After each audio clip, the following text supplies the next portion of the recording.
छत्तीसगढ़ के निकाय चुनाव को लेकर प्रचार प्रसार पूरे शबाब पर है। जहां भारतीय जनता पार्टी के बड़े नेताओं ने आम जनसभा आयोजित की, वहीं कांग्रेस के प्रदेश अध्यक्ष मोहन मरकाम ने अपने प्रत्याशियों की चुनावी रैली निकाली और गदा चौक सुपेला में कांग्रेस कार्यालय का उद्घाटन किया। इस दौरान उन्होंने कहा कि कांग्रेस चुनाव को चुनाव की तरह गंभीरता के साथ लड़ रही है। जनता उनके साथ है और वह सभी जगह विजयी होंगे।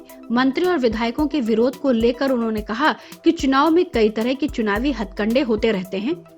चुनाव प्रचार के दौरान 5 लोगों को खड़ा कर विरोध करवाना विरोध नहीं होता। जनता कांग्रेस के साथ है। मोहन मरकाम बुधवार शाम को भिलाई कांग्रेस के पक्ष में प्रचार प्रसार करने पहुंचे थे।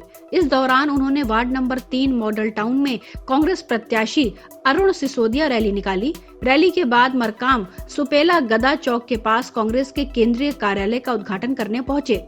उन्होंने कहा कि प्रशासन से अनुमति न मिलने के चलते कार्यालय का उद्घाटन देर से हुआ है, लेकिन कांग्रेस प्रत्याशियों के पक्ष में प्रचार प्रसार जारी है। उन्हें जीत भी जरूर मिलेगी।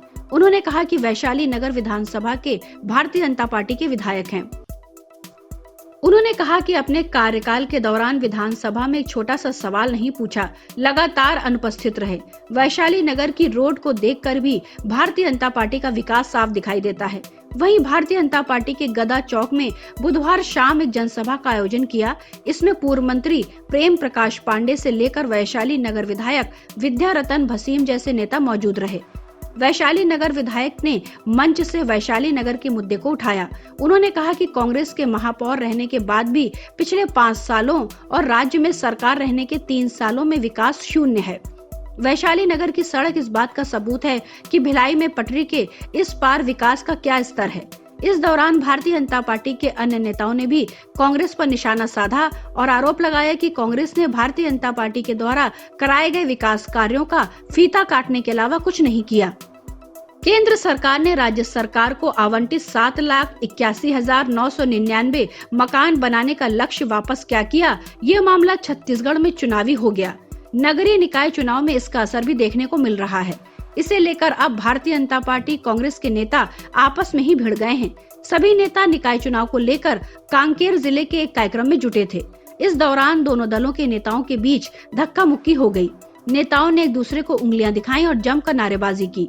मामला नरहरपुर नगर पंचायत का है। प्रधानमंत्री आवास योजना को लेकर भारतीय जनता पार्टी ने आरोप लगाया कि केंद्र सरकार पैसा दे रही है, लेकिन कांग्रेस की भूपेश बघेल सरकार उसे हितग्राहियों को नहीं देकर गबन कर रही है। कांग्रेसियों ने इस विरोध का जवाब देते हुए कहा कि प्रधानमंत्री ही पैसा नहीं भेज रहे, जिससे मकान बनना बंद हो गए हैं। वार्ड क्रमांक 10 के कांग्रेस प्रत्याशी बाबूलाल साहू और भारतीय जनता पार्टी नेता और जनपद उपाध्यक्ष राजू गोपाल साहू एक दूसरे को उंगली दिखाते हुए और धमकाने लगे, जिससे माहौल बिगड़ गया। दोनों पक्षों में धक्का मुक्की शुरू हो गई। पार्टी के सीनियर नेताओं ने मामला किसी तरह से शांत करवाया। Bureau report, public news.